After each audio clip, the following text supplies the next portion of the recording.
Assalamu alaikum. This is the autoendoscopy of the right ear, and you can see that I can appreciate there is a single spherical localized swelling in the bony external auditory canal and towards the floor and the anterior wall of the external auditory canal.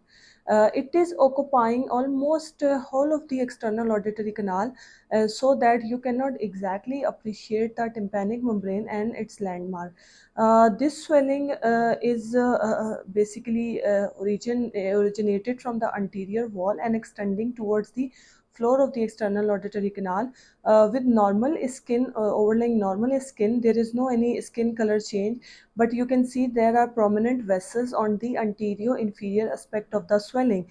Otherwise, there is no any scar mark, any sinus, any fistula, any bleeding spot, any discharging sinus from it.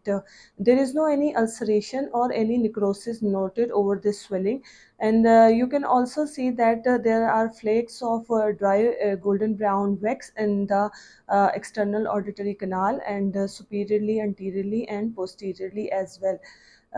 Then what we are supposed to do is, in such case, you will do basically probing. When probing, what you are going to comment is about basically what is the consistency of the this lesion basically. Then you will comment about the surface of the lesion. Then you will comment about the exactly origin of the this lesion or the swelling. Then you will basically tell examiner about the probing, like can your probe pass all around this swelling or not. And of course you will also tell about is it tender swelling or it is non-tender swelling.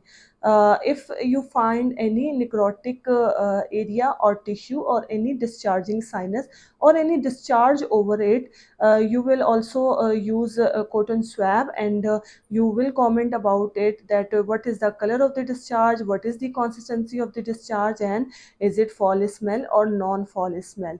Then after this, we basically try to basically evaluate the tympanic membrane.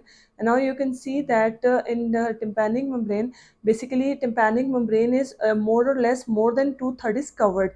You can only appreciate the pars flaccida where there is the engulfment of the embu or manubrium.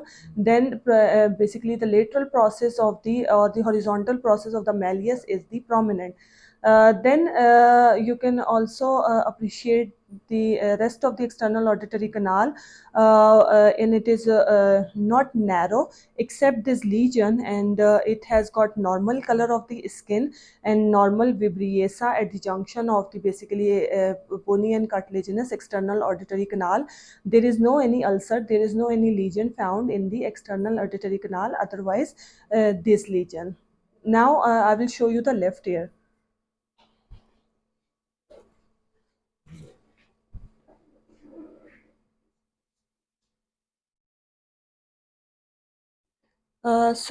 This is the picture of the left ear of the same patient, and you can see that external auditory canal is slight edematous and congested, and specifically at anterior and posterior wall of the external auditory canal. And due to the inflammation and congestion, it seems like narrow. Otherwise, I cannot find any lesion in the external auditory canal.